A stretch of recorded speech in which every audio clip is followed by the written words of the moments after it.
racional e invencible. Esta semana, continuamos estudiando acerca del tabernáculo, siguiendo el texto que se encuentra en el libro de Éxodo capítulo 27 versículo 20 al capítulo 30 versículo 10, la porción que lleva por nombre, Tetzabe. Mientras que en la porción anterior, aprendimos acerca de los utensilios y materiales, los capítulos que hoy nos ocupan, van más enfocados al elemento humano. El Cohen Agadol, y los Kohanim, y los levitas. Sus vestiduras, sus deberes y sus obligaciones. Por cierto, cabe hacer mención, que todos los sacerdotes son levitas, pero no todos los levitas son sacerdotes. Moisés, por ejemplo, era levita, pero no era sacerdote. Los sacerdotes, solo son los descendientes de Aarón. Algo curioso en esta porción, es que Moisés no tiene una participación activa, solo se refiere a él, de que está recibiendo las indicaciones de parte de Dios. De ahí se da un brinco el texto, para hablar del incensario de oro, y la receta para fabricar el incienso, llamado Ketoret, y sus 11 ingredientes. Esta porción, siempre cae antes, o después de la festividad de Purim. Sea antes o después de la fiesta, pero esta parashá, siempre va unida a Purim. Como sabemos, Dios pide una ofrenda de acuerdo a la voluntad del corazón de cada quien. Y esta aportación es para crear un santuario, con el propósito de que Dios habite en medio de su pueblo. Las secciones del tabernáculo tienen que ver con nuestro culto racional. El tabernáculo nos representa a nosotros, que estamos conformados de espíritu, alma y cuerpo. El cuerpo tiene que ver con los atrios. El alma tiene que ver con lo que se llevaba a cabo en el lugar santo. Y el lugar santísimo es el lugar más íntimo de nuestro ser, que es en donde tenemos que guardar el pacto. Los 3 lugares del tabernáculo es el atrio, o el patio, en donde se encontraba el altar del sacrificio. El lavacro, esta área estaba delimitado por una cortina de lino torcido, lo que significa que para entrar y tener una relación con Dios, tenemos que entrar por Yeshua, mediante su entrega por nosotros. En el altar se llevaban a cabo los sacrificios, el lugar en donde se llevaba a cabo nuestra justificación mediante el sacrificio de Yeshua. Por lo que una vez que ya hemos sido justificados por ese sacrificio, lo que necesitamos para mantenernos en esa justificación, necesitamos lo que se depositaba en el lavacro. Agua, que representa la palabra de Dios. Por lo que hablando de Yeshua, se hizo el sacrificio una vez, y para siempre. Haciendo un poco de énfasis en lo que nos enseña el altar hoy en día.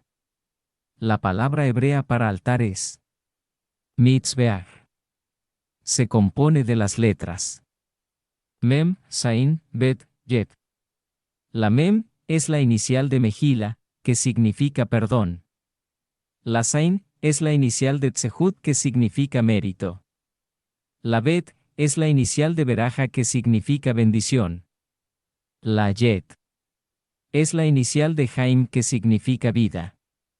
Por lo tanto, los sacrificios en el altar representan el perdón, que es el mérito que trae bendición y da vida. Ya que entendimos que Yeshua murió una vez por nuestros pecados, lo que necesitamos ya no es más ofrenda y sacrificio por nuestros pecados, porque eso lo cumplió Yeshua. Sino lo que necesitamos saber es que fuimos salvos para buenas obras, las cuales Él ha preparado de antemano, para que andemos en ellas. Una vez que entendemos esto, entramos a un proceso de santificación. Muchas personas que se encuentran atrapadas en la religión, piensan que nosotros pretendemos justificarnos por nuestras buenas obras, por cumplir los mandamientos de Dios, guardar el Sabbat, las fiestas establecidas por Dios, la observancia de las leyes dietéticas. Sin embargo, una vez que ellos comprenden que esa no es la manera en que nosotros tratamos de justificarnos, sino que entendemos que somos salvos por gracia, pero que una vez que somos salvos por gracia, por medio de la fe, confianza y fidelidad a lo que está escrito.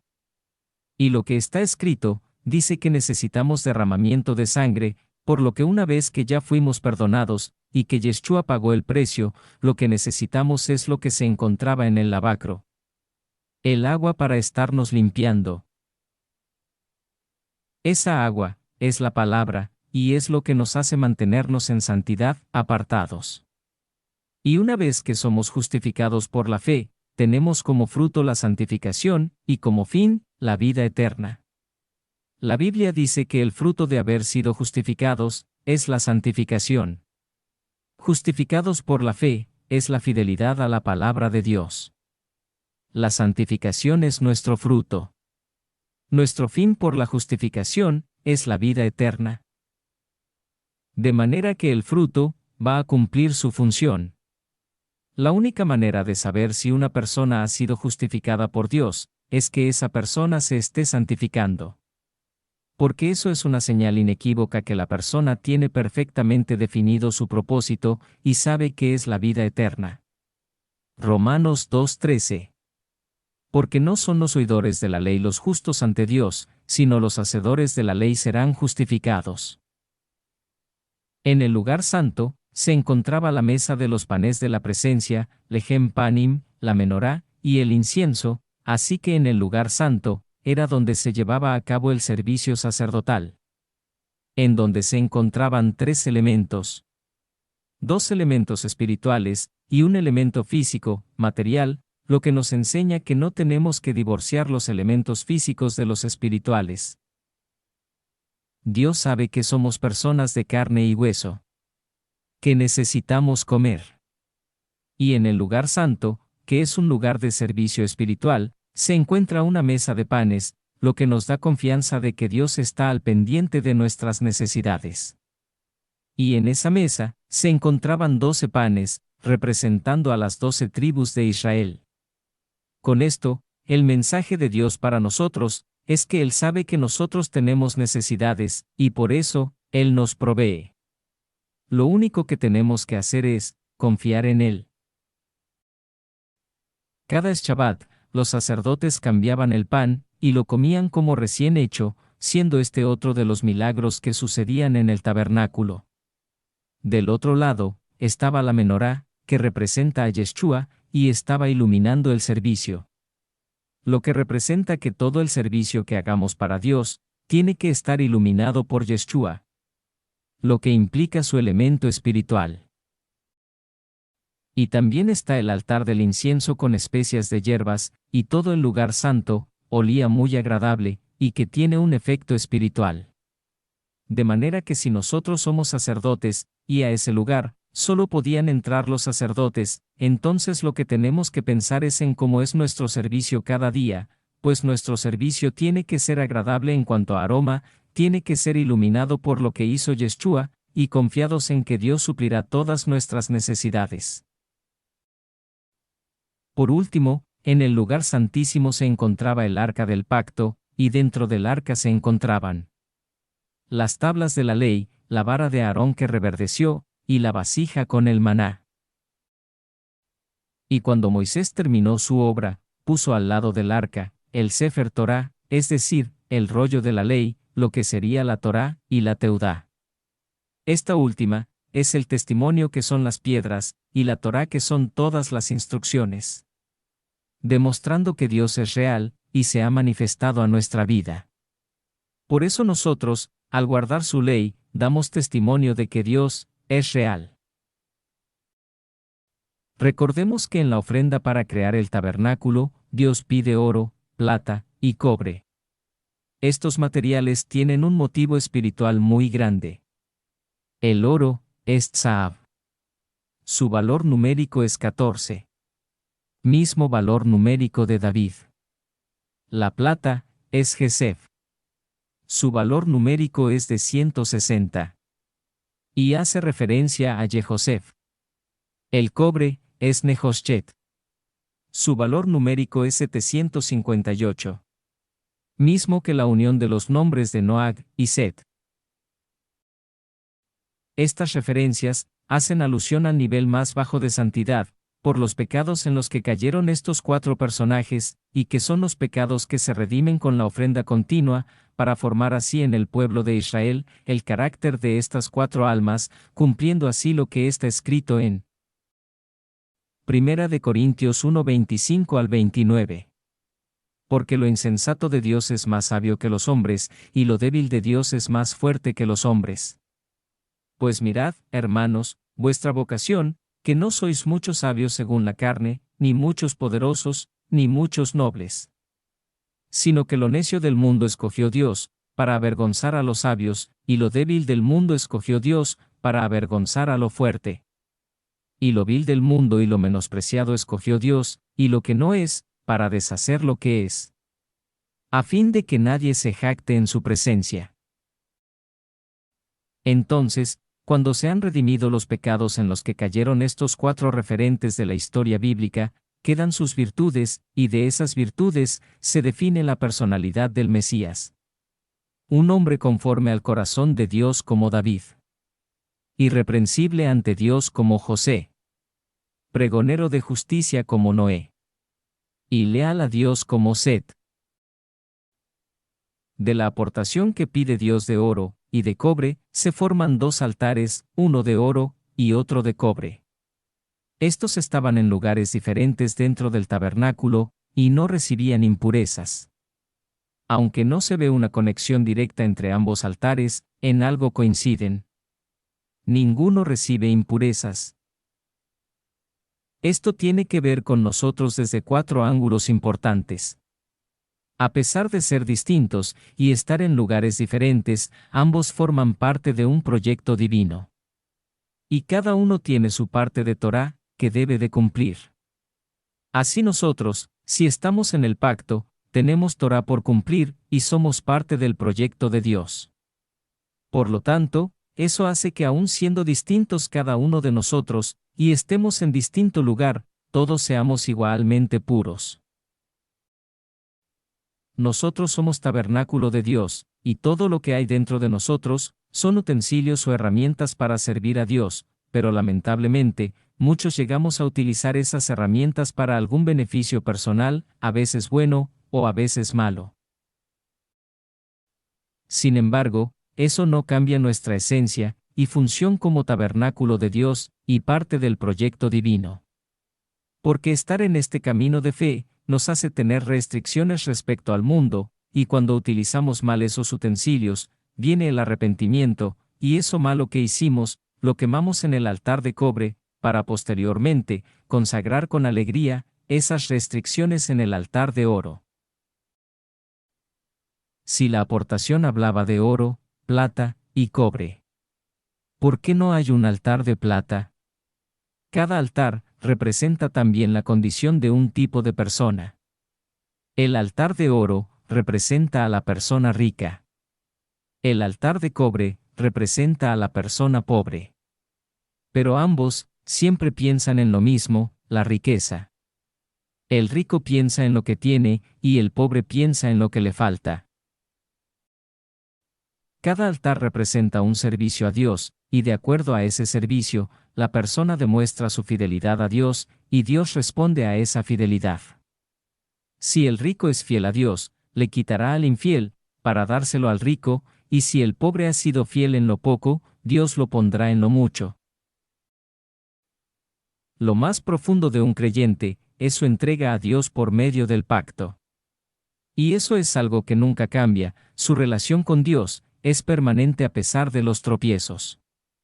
Tanto el altar de oro, como el de cobre, son como las personas.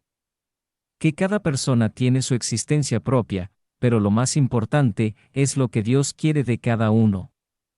Por eso es que no se reciben impurezas, pues a pesar de que cada altar es construido de piedras que son producto de la tierra que es pisada, cada altar está recubierto, por lo cual su interior siempre permanece puro y fortalecido por dentro, pues al igual que las personas, aunque por fuera cada uno luzca de determinada manera, lo que gobierna es el interior. La idea es que lo exterior demuestre lo interior, hasta que un día, nuestra esencia interior salga, y se manifieste eternamente, y para siempre. El incienso es un elemento del tabernáculo, ligado al sacerdocio del Mesías. Cuando Adán y Eva cometen pecado, lo hacen con 4 de los 5 sentidos. El oído, al escuchar a la serpiente.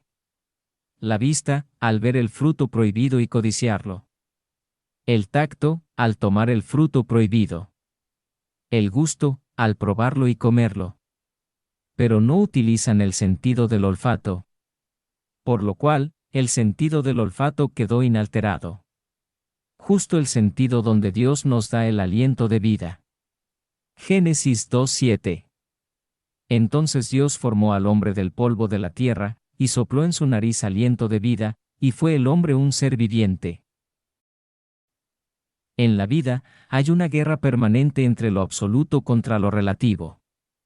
Por ejemplo, la disyuntiva entre cierto o falso, verdad o mentira, es algo que nos lleva a una realidad absoluta. Mientras que por otro lado, distinguir entre lo bueno y lo malo nos ubica en algo relativo. Esto se debe a que lo bueno y lo malo están entremezclados. En lo que es absoluto, o se es blanco, o se es negro. Mientras que lo relativo se encuentra en una escala de grises. Esto tiene relación por lo siguiente. Nuestros sentidos requieren de un proceso para poder identificar lo que están percibiendo. Es un proceso de varias vías, pero el olfato no. El olfato es de una sola vía. El aroma entra directamente al bulbo olfatorio.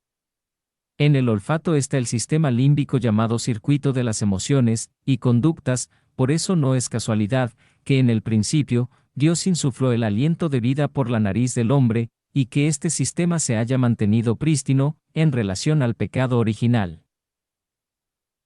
Pero en el caso del Mesías, vemos la referencia a los 5 sentidos en su trabajo por redimir a la humanidad. Isaías 11:3-5.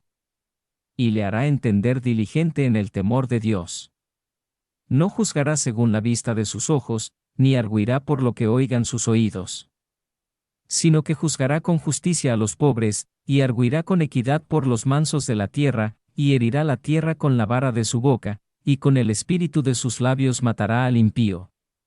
Y será la justicia cinto de sus lomos, y la fidelidad ceñidor de su cintura. La palabra entender, en este texto, es el término. RIA, Diccionario Strong, palabra H7306, que literalmente significa oler. Por lo que prácticamente está diciendo: les hará oler el temor a Dios. Luego dice que no juzgará ni por el oído, ni por la vista. Pero sentenciará con su boca, y sus labios. Y tomará la justicia con la fuerza de sus manos. Es decir, el Mesías está concentrado en sus 5 sentidos, en el trabajo de salvar nuestras almas. La palabra Mesías, en hebreo, Mashiach, significa ungido. Y el aceite de la unción es aromático. La palabra aroma en hebreo es reaj, que tiene la misma raíz de la palabra ruaj, que es aliento, y se traduce como espíritu. Mientras que la palabra respiración es neshima, cuya raíz viene del término neshama, que tiene que ver con el entendimiento. Por eso, todo lo que se haga en el servicio a Dios, absolutamente todo, se debe de hacer con entendimiento, para poder comprender el propósito de cada cosa que tiene que ver con nuestra devoción y nuestra fe, porque escrito está: mi pueblo perece por falta de conocimiento. Porque para establecer una conexión con Dios, se debe de hacer a partir del entendimiento. Y el entendimiento, lo adquirimos cada día de reposo, en el estudio de la Torá. Y lo que aprendemos en cada Shabbat, lo ponemos en práctica los días siguientes, siendo este, nuestro culto racional. Esta parashá lleva por nombre Tetzabe, que tiene su raíz en la palabra tzaba, que significa construir, ordenar, designar cargo, encargar, encomendar, escoger, establecer, recomendar.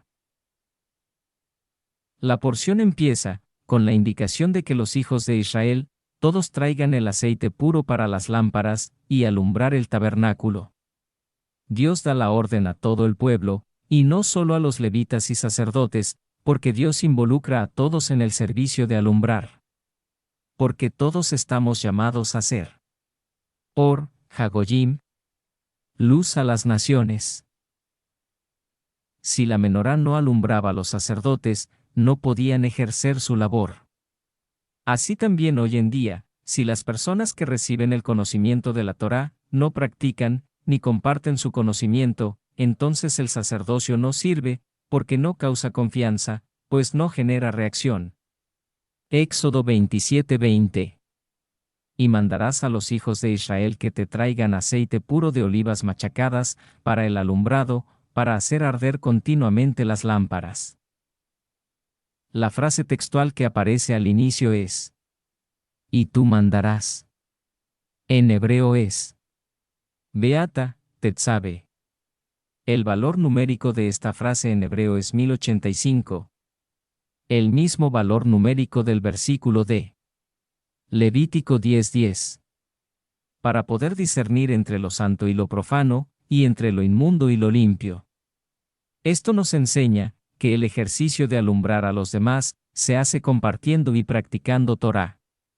Y esto nos sirve para discernir entre lo santo y lo profano, entre lo inmundo y lo limpio. Y esa es la labor sacerdotal. El capítulo 28 del libro de Éxodo nos habla de los sacerdotes y sus vestiduras. Y aparece la palabra Cohen. Diccionario Stronach 3548. ¿Qué significa sacerdote? El que oficia el servicio sacerdotal. La raíz de Cohen es la palabra Kun. Diccionario Stronach 3559. Que literalmente significa estar listo, establecido, firme. Ahora bien, aquí lo importante es darnos cuenta que por estudiar y practicar Torá, venimos a ser parte del pueblo de Dios, y entonces, todos somos sacerdotes. Y así lo dice la Biblia en varios pasajes. Éxodo 19:6. Y vosotros me seréis un reino de sacerdotes, y gente santa. Estas son las palabras que dirás a los hijos de Israel. Primera de Pedro 2:9. Mas vosotros sois linaje escogido, real sacerdocio, nación santa, pueblo adquirido por Dios, para que anunciéis las virtudes de aquel que os llamó de las tinieblas a su luz admirable. Apocalipsis 5:10. Y nos has hecho para nuestro Dios reyes y sacerdotes, y reinaremos sobre la tierra. Ya con la conciencia de que el sacerdocio no solo se limita a los hijos de Aarón y a los levitas, sino que es una labor para todo aquel que es pueblo de Dios, entonces la Torá nos habla de las vestiduras sacerdotales. Éxodo 28:2. Y harás vestiduras sagradas a Aarón tu hermano, para honra y hermosura.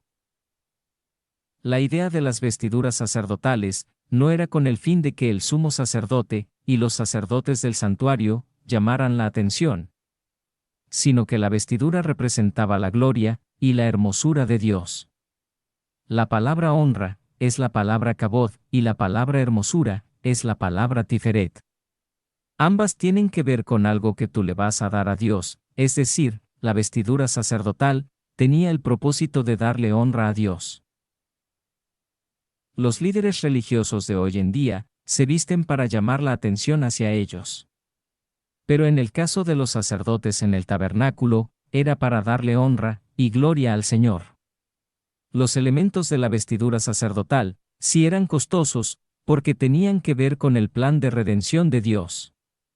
Y por otro lado, esto también tiene que ver con las leyes de decoro. Ya que si somos llamados a ser sacerdotes, uno de los aspectos que debemos cuidar es que nuestra vestimenta no sea para llamar la atención por causa de la vanidad, sino de forma sencilla y decorosa, como digno representante del Dios Altísimo. Éxodo 28:3. Y tú hablarás a todos los sabios de corazón, a quienes yo he llenado de espíritu de sabiduría, para que hagan las vestiduras de Aarón, para consagrarle para que sea mi sacerdote.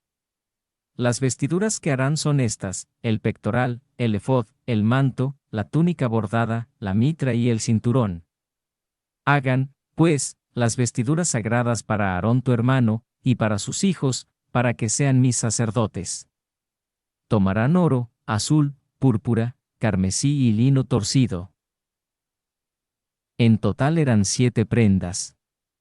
Solo en Yom Kippur, el sacerdote no entraba con esas prendas. Nuevamente vemos los mismos elementos del tabernáculo. El oro, que representa realeza, porque estaban representando al Rey de Reyes. Azul, representando lo celestial.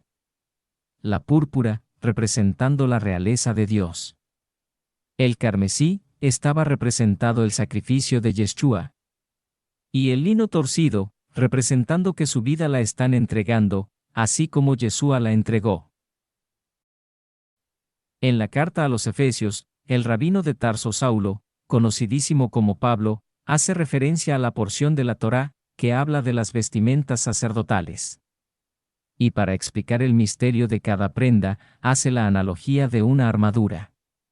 La religión tiene el concepto de que Pablo es un apóstol que enseña a no guardar la Torá, la ley de Dios, y ubican sus enseñanzas, como si se tratara de una doctrina totalmente distinta a lo que está escrito en el Antiguo Testamento. En la carta a los Efesios, el apóstol enviado a los gentiles, habla de la armadura de Dios, y la gente imagina una armadura de un guerrero romano o griego, y para ilustrar la analogía, se empiezan a crear una serie de conceptos ambiguos, para tratar de comprender el mensaje que está enviando Pablo a la gente de Efeso. Debemos de considerar que si Pablo era un conocedor de las Sagradas Escrituras, entonces debemos de tener claro que Pablo habla de la armadura de Dios, en base a su conocimiento de las mismas Escrituras, y no está inventando nada nuevo. Efesios capítulo 6 dice lo siguiente: Por lo demás, hermanos míos, fortaleceos en el Señor y en el poder de su fuerza. Vestíos de toda la armadura de Dios, para que podáis estar firmes contra las acechanzas del diablo. Porque no tenemos lucha contra sangre y carne, sino contra principados, contra potestades, contra los gobernadores de las tinieblas de este siglo, contra huestes espirituales de maldad en las regiones celestes. Por tanto, tomad toda la armadura de Dios, para que podáis resistir en el día malo, y habiendo acabado todo, estar firmes. Estad, pues, firmes, ceñidos vuestros lomos con la verdad, y vestidos con la coraza de justicia. Y calzados los pies con el apresto del Evangelio de la paz. Sobre todo, tomad el escudo de la fe, con que podáis apagar todos los dardos de fuego del maligno. Y tomad el yelmo de la salvación, y la espada del Espíritu, que es la palabra de Dios. Orando en todo tiempo con toda oración y súplica en el Espíritu, y velando en ello con toda perseverancia y súplica por todos los santos. Estos conceptos para nada son nuevos. Ya los habían tratado los profetas, como el caso de Isaías, que se refiere a la coraza de justicia, y al yelmo de la salvación, al decir en Isaías 59:17. Pues de justicia se vistió como de una coraza, con yelmo de salvación en su cabeza, tomó ropas de venganza por vestidura, y se cubrió de celo como de manto. Incluso en libros apócrifos, como Sabiduría y Macabeos, que son anteriores al Nuevo Testamento, se habla de la armadura de Dios y de los elementos que la conforman. Por lo cual, lo que habla Pablo, era algo ya muy conocido para la época, y ahora a más de 2000 años de distancia, no se tiene claro de qué trata cada elemento. Y las religiones que juegan con la Biblia, sacan cada enseñanza poéticamente bonita, pero alejada de la realidad, por lo que bien vale la pena desglosar lo dicho por el apóstol, y ver a la luz de la Biblia, a qué se refiere, y qué es realmente la armadura de Dios. Estar firmes, en hebreo, como ya vimos, es la palabra kun. Salmo 1:1 al 3. Bienaventurado el varón que no anduvo en consejo de malos, ni estuvo en camino de pecadores, ni en silla de escarnecedores se ha sentado, sino que en la ley de Jehová está su delicia, y en su ley medita de día y de noche. Será como árbol, plantado, Kun, junto a corrientes de aguas, que da su fruto en su tiempo, y su hoja no cae, y todo lo que hace, prosperará. Cinto de la verdad, Emet. Salmo 119-160. La suma de tu palabra es verdad, Emet.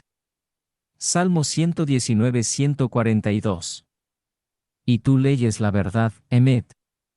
Coraza de justicia, Tzedek. Salmo 119-142. Tu justicia es justicia, Tzedek. Y tu ley la verdad. El apresto del Evangelio, buenas nuevas, Besorá. Isaías 52:7. Cuán hermosos son sobre los montes los pies del que trae alegres nuevas, Besorá. Del que anuncia la paz, del que trae nuevas del bien, Besorá. Del que publica salvación, del que dice a Sión: tu Dios reina. Escudo de la fe, Emuná, fidelidad. Primer libro de Samuel 2:35. Pero levantaré para mí un sacerdote que andará en fidelidad, Emuná, que hará conforme a los deseos de mi corazón y de mi alma, y le edificaré una casa duradera, y él andará siempre delante de mi ungido. Yelmo de la salvación, Yeshua. Salmo 119-123. Mis ojos desfallecieron por tu salvación, Yeshua, por la palabra de tu justicia. Espada del Espíritu, Ruach. Salmo 143:10. Enséñame a hacer tu voluntad, porque tú eres mi Dios, tu buen espíritu, Ruach, me guía a tierra de rectitud. Como podemos ver, cada elemento de la armadura de Dios se refiere a la Torá. A la ley de Dios, por lo tanto, no tienes que pensar en verte como un soldado grecorromano, ni creas que debes de vestirte como los levitas o el Cohen Gadol. La armadura de Dios que debemos de ponernos, con la cual nos debemos de vestir todos los días, es la Torá, la ley de Dios. Y esto incluye el concepto de evangelio y el nombre del Mesías Yeshua. Por lo tanto, la armadura de Dios es la Torá, la ley de Dios, es su armadura. Y con esa armadura, usándola en culto racional, cada uno se vuelve un ser invencible. Porque así lo demuestra su palabra. Y en su palabra está su presencia.